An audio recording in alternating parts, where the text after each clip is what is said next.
5월 8일 월요일 굿모닝 말씀 산책 시간에 오신 여러분들 진심으로 환영합니다. 그 말씀을 통해 또 주님께서 주시는 크신 은혜를 모두가 알게 되기를 예수님의 이름으로 축복합니다. 오늘 하나님께서 허락하신 말씀은 사무엘하 15장 13절에서 23절까지의 말씀입니다. 사무엘하 15장 13절에서 23절까지의 말씀 제가 대신하여 봉독해 올리겠습니다. 전령이 다윗에게 와서 말하되 이스라엘의 인심이 다 압살롬에게로 돌아갔나이다 한지라. 다윗이 예루살렘에 함께 있는 그의 모든 신하들에게 이르되 일어나 도망하자. 그렇지 아니하면 우리 중 한 사람도 압살롬에게서 피하지 못하리라. 빨리 가자. 두렵건대 그가 우리를 급히 따라와 우리를 해하고 칼날로 성읍을 칠까 하노라. 왕의 신하들이 왕께 이르되 우리 주 왕께서 하고자 하시는 대로 우리가 행하리이다. 보소서 당신의 종들이니이다 하더라. 왕이 나갈 때에 그의 가족을 다 따르게 하고 후궁 10명을 왕이 남겨두어 왕궁을 지키게 하니라. 왕이 나가매 모든 백성이 다 따라서 벳메르하게 이르러 멈추어 서니 그의 모든 신하들이 그의 곁으로 지나가고 모든 그렛 사람과 모든 브렛 사람과 및 왕을 따라 가드에서 온 모든 가드 사람 600명이 왕 앞으로 행진하니라. 때에 왕이 가드 사람 이때에게 이르되 어찌하여 너도 우리와 함께 가느냐? 너는 쫓겨난 나그네이니 돌아가서 왕과 함께 내 곳에 있으라. 너는 어제 왔고 나는 정처 없이 가니 오늘 어찌 너를 우리와 함께 떠돌아다니게 하리요. 너도 돌아가고 내 동포들도 데려가라. 은혜와 진리가 너와 함께 있기를 원하노라 하니라.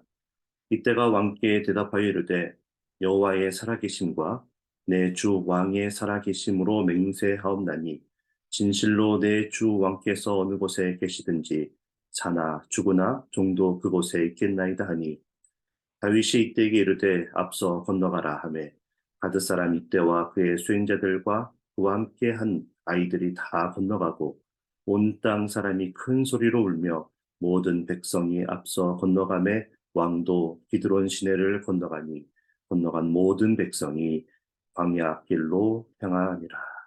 아멘. 이는 살아계신 하나님의 말씀입니다.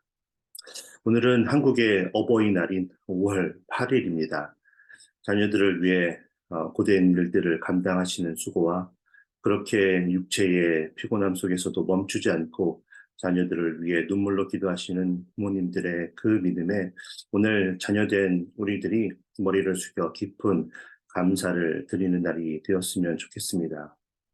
그리고 부모님들께서 보여주시고 베풀어 주신 그 은혜와 사랑을 기억하며 부모로서 우리도 허락하신 자녀들을 인내와 사랑으로 하나님의 말씀 안에서 잘 양육하도록 노력해야 되겠습니다. 내일 교회에서는 70세 이상이신 우리 어르신들을 모두 모시고 함께 예배도 드리고 맛있는 식사도 나눌 수 있도록 준비하고 있습니다. 모두들 교회에 11시까지 오셔서 행복한 시간을 함께 나누었으면 좋겠습니다. 그런데 이렇게 좋은 날, 저는 오늘 말씀을 준비하면서 사실 큰 어려움을 겪게 되었습니다. 그 이유는 어버이날 말씀을 전해야 하는데 하필이면 아들이 아버지에게 칼을 들고 반역을 하는 그런 내용의 말씀을 전해야 하기 때문이었습니다. 맞습니다. 오늘 다윗이 신하들과 함께 예루살렘의 궁전을 급하게 떠나게 된 이유가 아들 압살롬이 반역을 일으켰기 때문에 그것을 피하기 위해서였습니다. 부자간에 틀어진 최악의 관계의 모습을 보여주고 있는 말씀이 하필이면 오늘 어버이날에 해당하는 말씀이고 하필이면 제가 전해야 했던 것이죠. 그런데 이제 어버이날을 맞이해서 이제 아버지와 아들의 관계에서 말씀을 깊게 묵상하다 보니까 오늘 말씀이 의외로 이제 어버이날에 어울리는, 부분적으로는 어울리는 말씀이라는 것을 깨닫게 되었습니다. 부자 간의 관계가 틀어지게 된 이유가 아들 압살롬이 자신의 욕심으로 인해서 관계가 틀어지기 시작했다는 것은 그냥 잊은 채 아버지에게 서운한 점만 기억하며 투정을 부리고 있는데 자기는 스스로 잘났다고 생각하고 합리적이고 정당하다고 생각하며 도를 넘어 지나치게 투정을 부리고 있는 압살롬의 모습을 보면서 우리들의 모습이 그와 같지 않은지 돌아보게 되고, 그래서 고개를 숙여 후회하고 반성을 할 수 있는 시간을 가질 수 있었기 때문이었습니다. 그리고 다윗이 마치 힘이 없어서 도망치며 마치 지고 있는 듯 보이지만 그것이 다 아들을 사랑하는 아버지의 배려와 자비라는 것을 깨달으면서 우리의 부모님의 사랑이 이처럼 크고 깊다는 것을 깨닫고 다시 한번 고개를 숙이게 됩니다. 오늘 우리가 이제 어제 함께 나눴어야 할 사무엘하 15장의 앞부분의 말씀을 통해서 압살롬이 어떻게 철없이 투정을 부릴 준비를 하고 있는지 좀 살펴보고 또 그 아들에게 반응하는 다윗의 모습이 어떠했는지를 함께 살펴보면서 위기 가운데 안전한 궁전을 버리고 광야로 나간 다윗의 모습을 통해 우리가 알아야 할 하늘의 지혜가 무엇인지를 우리 모두가 깨닫게 되는 우리가 되어지길 예수님의 이름으로 축복합니다. 지난주 금요일 어라이즈 말씀을 통해서 우리는 사무엘하 14장에서 아버지 다윗과 아들 압살롬이 극적으로 화해를 하고 만나서 입맞춤을 하게 된 그 말씀을 함께 나눴습니다. 그런데 그 화해가 진정한 화해가 아니었고 매우 형식적이며 또 정치적인 화해였다는 것을 우리가 알게 되었습니다. 그렇게 억지로 화해를 하게 되다 보니 압살롬의 입장에서는 자신이 왕의 계승을 받기 위해서 그 선두에 서 있던 큰형 암논을 죽인 범죄는 생각도 하지 않고 아버지가 자신을 만나려고도 하지 않고 또 간신히 요압의 도움으로 다윗 왕을 만났지만 아버지 앞에 엎드려 얼굴을 땅에 대어 절을 하자 그때서야 비로소 자신에게 입을 맞춰주는 아버지 다윗 때문에 더 큰 상처와 서러움만 가슴에 새기고 돌아왔던 압살롬의 모습을 우리가 보게 되었습니다. 그래서 자신의 잘못을 회개하는 모습이 없이 그냥 아버지의 용서와 사랑을 무조건적으로 요구만 하던 압살롬은 그 상처와 서운함을 더 크게 마음에 가지고 본격적으로 이제 반역을 준비하기 시작합니다. 그 모습이 사무엘하 15장에서 설명되고 있습니다.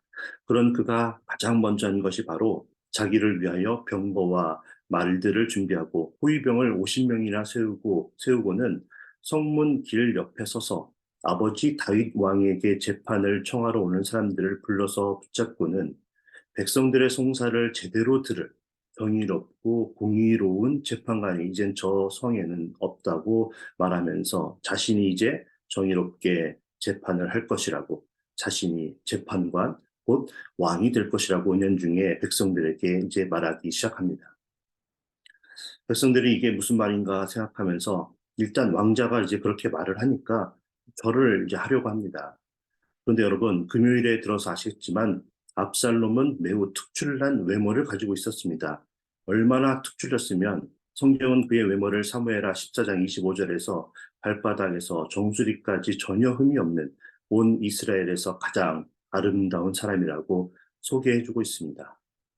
제가 45년 동안 살아오면서 발바닥의 흠 때문에 너는 못생겼네, 잘생겼네 하는 소리를 들어본 적이 없어서 이해가 잘 안 되기는 하지만 아무튼 압살롬은 발바닥도 잘생긴 아름다운 사람이었다고 합니다.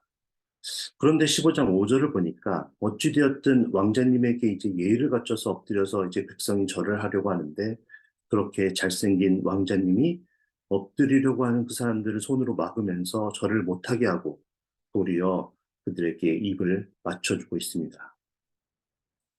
아버지 다윗이 아들인 자신에게 한 것이 얼마나 서운했으면 자신은 언제든지 다가올 수 있는 문턱이 낮은 이상적인 왕이 될 것이라는 것을 은연중에 백성들에게 알려주고 있는 것입니다. 그러니 누가 압살롬을 싫어할 수 있었겠습니까? 그렇게 잘생긴 사람이 이런 친절함까지 가지고 있으니 말이죠. 그래서 6절에 보니까 압살롬의 이러한 행함이 결국 이스라엘 사람들의 마음을 훔치게 되었다고 말해줍니다. 자, 이제 반역을 위해서 가장 필수적인 민심이 어느 정도 확보가 되었습니다. 그래서 이제 압살롬은 아버지 다윗 왕을 찾아가서 자기가 그술 땅에 있을 때에 하나님께 자신을 예루살렘으로 돌아오게만 하시면 헤브론에 가서 여호와 하나님을 섬기기로 소원을 했었다고 말하면서 그 소원을 지킬 수 있도록 헤브론으로 자신을 가게 해달라고 그렇게 요청을 합니다. 반역을 꾀하고 있었던 압살롬이 헤브론으로 돌아가려고 한 것에는 분명한 이유가 있었습니다. 바로 헤브론은 다윗이 처음 유다의 왕으로 그리고 온 이스라엘의 왕으로 즉위식을 가졌던 매우 중요한 장소였습니다. 그리고 그때 압살롬이 그곳 헤브론에서 태어났던 고향이 되었던 것이죠. 이제 곧 왕의 즉위식을 가져야 하는 자신이 있어야만 하는 그런 장소였던 것입니다. 사실 헤브론 사람들은 다윗이 헤브론을 버리고 수도를 예루살렘으로 옮긴 결정으로 인해서 불편한 마음을 가지고 있었습니다. 그러니 헤브론으로 간 압살롬에게 사람들이 모이기 시작한 것이 이상한 일이 아니었습니다. 그래서 결국 15장 10절을 보면 이스라엘의 모든 지파의 정탐을 보내서 압살롬이 헤브론에서 왕이 되었다라는 것을 선포하기에 이릅니다. 자, 여기까지가 바로 어제 주일 말씀에 해당하는 15장 1절에서 12절까지의 말씀의 내용이었습니다. 그런데 오늘 말씀 15장 13절을 보니까 전령이 전해주고 있는 이 소식을 다윗이 듣자 서둘러서 왕궁을 떠나 도망을 치는 선택을 다윗이 하고 있습니다. 그런데 조금 이해가 되지 않습니다. 아무리 압살롬 주위에 사람들이 모이고 민심이 압살롬에게 상당히 많이 돌아섰다고 하더라도 다윗이 누구입니까? 하나님께서 기름 부어주신 이스라엘의 왕이었습니다. 스스로 왕이 되겠다고 아버지에게 칼을 들은 압살롬과는 시작부터가 달랐습니다. 여전히 많은 사람들이 다윗을 따르고 있었고 그들과 함께 숱한 전쟁을 합을 맞추며 승리로 이끈 경험이 많은 군대가 그의 곁에 여전히 있었습니다. 예루살렘 성 또한 광야에 비해서 충분히 맞서 싸우기에 더 유리한 요충지였습니다. 아니, 유리한 정도가 아니라 다윗은 반드시 그곳에서 싸웠어야만 할 만큼 예루살렘은 난공불락의 석이었습니다. 얼마나 정복하기가 어려웠으면 여호수아 시대부터 다윗 시대까지 예루살렘 성에 있던 가나안 족속인 여부스 족속을 그 오랜 시간 동안 정복하지를 못했던 그런 난공불락의 예루살렘 성이었다는 것입니다. 그러니 선택이 아니라 무조건 다윗은 예루살렘 성에서 아들 압살롬과 맞서 싸웠어야만 했다는 것입니다. 그런데 다윗은 그 성을 버리고 광야로 나갑니다. 왜 다윗이 이런 어이없는 판단을 하게 되는 것일까요? 정말로 이 판단이 그냥 어리석기만 했던 것일까요? 그렇지 않습니다. 다윗이 세상적으로 유리한 예루살렘을 버리고 광야로 나감으로 그가 얻게 된 세 가지 매우 중요한 이점이 있었기 때문이었습니다. 그것은 첫 번째, 그가 직접 아들과 싸워서 그의 칼로 아들을 죽이는 참담한 일을 겪지 않아도 되었다는 것입니다. 그는 충분히 싸워볼 만한 힘이 여전히 있었고 더 유리한 위치에서 싸울 수 있었지만 자신의 왕위를 하나님께서 여전히 인정하시고 그것을 지켜주시기 위해서 싸워주실 때에 승리로 반드시 이끌어 주실 것을 너무나 확신하는 사람이었기 때문에 그는 자신의 아들이 죽게 될 수 있는 그 전쟁을 스스로 피한 것입니다. 사람들이 자신을 연약하다고 조롱할지라도 그것이 아들을 향한 사랑보다 중요하지 않았습니다. 만약 자신이 압살롬을 나쁘게만 생각했고 그래서 죽여야만 하는 페르나로만 생각했다면 진작에 죽였을 것이고 훗날 압살롬이 죽게 되었다는 소식을 그가 들었을 때에 사무엘하 18장 33절에서 이처럼 아들의 죽음에 그렇게 슬피 울며 내 아들 압살롬아 내 아들 압살롬아 차라리 내가 너를 대신하여 죽었다면 압살롬 내 아들아라고 그 슬픔을 토해내지 않았을 것입니다. 그렇습니다. 그는 이 모든 것이 자신의 죄로 인해 시작한 하나님의 징벌의 연속이라는 것을 알고 있었습니다. 그 죄 때문에 같은 죄를 저질렀던 암논을 적절하게 벌하지 못했고 그래서 압살롬이 화를 참지 못하고 암논을 죽이게 되었다는 것을 알고 있었기 때문에 그는 아무런 조치도 취할 수가 없었습니다. 그러니 자신의 왕위를 지켜보겠다고 예루살렘에 남아 아들과 맞서 싸울 수가 없었던 것입니다. 그렇게 일어나는 모든 일들이 하나님의 주권을 인정하지 않고 자신의 정욕을 따라 하나님께서 허락하신 권력을 이용하여 밧세바를 취한 자신의 죄로 인한 하나님의 징계라는 것을 알고 겸허히 받아들이고 그가 범죄를 저질렀던 현장 예루살렘을 떠나 이제 광야로 나갔던 것입니다.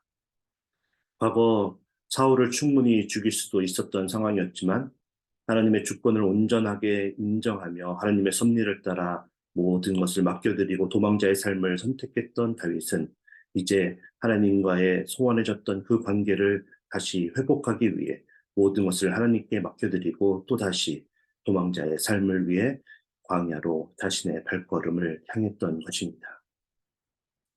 그렇습니다. 다윗이 예루살렘을 포기하고 광야로 나가서 얻게 된 두 번째 이점은 바로 하나님의 주권을 온전하게 인정했던 자신의 과거의 모습으로 돌이킬 수 있는 기회를 다시 한번 갖게 되었다는 것입니다. 우리에게도 이런 용기가 필요합니다. 우리가 누리고 있는 많은 것들로 인해서 더 이상 하나님께 감사하지 않는 삶, 하나님께 진정한 마음으로 예배하며 찬송하지 않는 삶을 살고 있다면 하나님께서 허락하신 고난과 시험을 겸허히 받아들이고 하나님과의 관계를 회복할 수 있는 그 광야의 길을 기쁨 가운데 감사함으로 걸어가기 시작하는 용기와 지혜가 필요하다라는 것입니다. 우리가 그렇게 광야로 나가야만 하나님의 도우심이 없이는 도저히 살 수가 없음을 다시 한번 깨달을 수 있게 되고 지금까지 우리가 누렸던 모든 것들이 하나님의 은혜임을 다시 한번 고백할 수 있게 됩니다. 그리고 하나님께서 그 광야의 길에서 헤매게만 놔두지 않으시고 우리를 돕는 자들을 통해 우리가 다시 회복하고 일어날 수 있도록 도우신다는 것을 우리가 깨달을 수 있게 됩니다. 다윗이 예루살렘 성을 포기하고 광야로 나갔을 때 그는 비로소 자신을 위해 진정으로 끝까지 싸워줄 사람이 누구인지 진정한 친구가 누구인지를 깨닫게 되었습니다. 그것이 바로 다윗이 광야로 나갔기 때문에 얻게 된 세 번째 큰 이점이었습니다. 사실 압살롬이 헤블론에 있을 때 그에게 많은 사람들이 모이게 된 이유 중에 하나가 바로 15장 12절에서 등장하는 다윗의 모사였던 사람 아히도벨 때문이었습니다. 아히도벨이 누구였습니까? 그는 이스라엘 중에 가장 뛰어난 모사였으며 다윗을 섬겼던 자였습니다. 그런데 그가 이제 다윗을 배반하고 떠나서 헤블론에 있는 압살롬에게 가서 편이 되어준 것입니다. 그리고 이 일로 인해 많은 사람들이 다윗의 시대는 끝나고 압살롬의 시대가 열릴 것이라고 착각하며 압살롬의 반역에 가담하게 된 것이죠. 다윗이 얼마나 배신감을 느꼈을까요? 아들도 배반을 하고 자신의 충신도 배반을 하는 이 마당에 자신의 주변에 어떤 자들이 자신의 편이 되어주고 자신과 함께 싸워줄 진정한 동역자가 될지 몰라서 얼마나 큰 불안감에 휩싸이게 되었을까요? 그래서 오늘 말씀 19절에 보면 성을 떠나 다윗과 함께하는 많은 사람들 중에 굳이 그렛 사람, 또 블렛 사람, 그리고 가드 사람들을 가장 먼저 언급하며 다윗이 가장 믿을 수 있었던 측근의 사람들이 아니라 이방인이었던 그들이 다윗과 함께하고 있었다고 따라 나선 사람들에 대해서 기록을 하고 있습니다. 그리고 19절에서 23절에 보면 가드 사람 이때가 다윗이 너의 동포들을 데리고 고향으로 돌아가라고 하는데 그가 다윗에게 여호와의 살아계심과 내 주 왕의 살아계심으로 맹세하옵나니 진실로 내 주 왕께서 어느 곳에 계시든지 사나 죽으나 종도 그곳에 있겠나이다 하며 왕을 따라 나서는 그 모습을 기록되고 있습니다. 어디에서 많이 본 그런 장면이지 않습니까? 다윗의 증조 할머니였던 루시, 시어머니 나오미가 남편과 그 두 아들을 잃고 삶의 광야의 길을 걷게 되었을 때에 어머니의 하나님이 나의 하나님이 되리라고 말하면서 이방인으로서 시어머니를 따라 베들레헴으로 왔던 그 장면과 너무 흡사하지 않습니까? 하나님은 그렇게 우리가 광야의 길을 걷고 있을 때, 걷게 되었을 때, 우리를 돕는 자들을 붙여주시는데, 때로는 우리가 생각했던 사람들은 우리를 모른 체 하는 경우가 허다하고, 오히려 우리가 생각하지도 못한 사람들을 통해 우리를 도우신다는 것입니다. 그리고 하나님은 그렇게 돕는 자들을 축복의 길로 인도하십니다. 이제 나중에 함께 나눌 말씀을 통해서 하나님께서 이때를 얼마나 크게 사용하시고 축복하시는지, 그리고 다윗을 배반하고 압살롬에게 간 모사 아이도벨이 얼마나 비참하게 스스로 목숨을 끊게 되는 최후를 맞이하게 되는지 우리가 살펴보게 될 것입니다. 우리가 적용할 수 있는 것은 무엇입니까? 우리가 어려움 가운데 있을 때 우리를 떠나지 않고 우리를 위해 진정한 마음으로 함께 기도하며 우리를 돕는 진정한 친구가 누구인지를 우리가 발견할 수 있게 된다는 것입니다. 그리고 우리 또한 다른 사람들의 광야의 길을 걷는 것을 보게 되었을 때 모르는 척하는 것이 아니고 그 사람들의 상황과 상관없이 곁에 있어주고 손잡아주고 기도해주는 그런 진정한 친구가 되어 주어야 한다는 것입니다. 그랬을 때 주저앉아 있던 우리의 영적 형제 자매들이 새 힘을 얻고 일어나 걷게 되는 것을 우리가 볼 수 있게 될 것입니다. 그리고 하나님께서는 그런 우리들에게 주시는 축복을 우리가 누릴 수 있게 될 것입니다. 그렇게 다윗이 안전과 안락을 제공할 수 있는 그 예루살렘을 떠나서 광야의 길을 선택함으로 그는 모든 것을 하나님의 손에 맡겨 드림으로 자신의 손으로 아들을 죽이게 되는 또 다른 참담한 상황을 만들지 않을 수 있었고 하나님과의 관계를 회복할 수 있는 기회를 얻게 되었을 뿐만 아니라 그런 마음을 보시고 그가 그 광야의 길을 무사히 걸을 수 있도록 그를 돕는 진정한 친구들을 붙여주셨고 그것으로 인해 다윗 자신이 믿을 수 있는 그들이 누구인지를 구별할 수 있는 좋은 기회를 얻을 수 있게 되었다라는 것입니다. 오늘 말씀을 들은 저와 여러분 모두가 하나님께 모든 것을 맡겨드리고 하나님과의 관계를 회복할 수 있고 우리의 진정한 친구가 누구인지를 알 수 있는 그 광야의 길에 용기를 가지고 뛰어드는 복된 오늘을 살게 되길 예수님의 이름으로 축복합니다. 그리고 여러 가지 이유로 부모님들과 자식들과 말도 하지 않는 소원해진 관계 속에 있는 분들이 계시다면 가족이 광야와 같은 이 땅에서의 삶을 서로 돕고 의지하라고 하나님께서 붙여주신 가장 가까운 친구라는 사실을 좀 생각하고 깨달으면서 오늘 그 관계의 회복을 위해 압살롬처럼 서운한 점만 생각하는 것이 아니라 우리가 부모님들에게 한 잘못이 있는지 생각하며 용서를 구하고 베풀어 주시는 은혜가 무엇인지 다시 한번 생각하는 시간을 갖기를 원합니다. 그리고 부모들은 자식들에게 하나님의 말씀으로 양육하지 못하고 감정이 앞서서 마음에도 없었던 말들과 행동으로 자녀들에게 상처를 준 것은 없는지 돌아보고 또 그들에게 용서를 구하고 그래서 회복을 이루는 우리들 모두가 되어지길 예수님의 이름으로 축복합니다. 함께 기도하겠습니다. 사랑의 하나님, 우리가 죄로 인해 죽을 수밖에 없는 하나님과 상관없는 그런 인생을 살고 있었는데 그 관계를 회복하기 위해 너무나 큰 희생을 십자가에서 치르신 예수님을 생각해 봅니다. 우리도 그 십자가의 희생과 사랑을 생각하며 부모로서 우리의 자녀들과 그리고 자녀로서 우리의 부모님과 좋은 관계를 맺기 위해 조금 더 양보하고 희생하며 이해하고 사랑할 수 있는 마음을 우리 모두에게 허락하여 주시옵소서. 또한 어려움 가운데 있는 우리의 형제 자매들에게 먼저 다가가 혼자가 아님을 알게 하고 진정한 마음으로 함께 아파하고 눈물로 기도하는 광야의 길에 좋은 친구들로 우리를 세워주시고 사용하여 주시옵소서.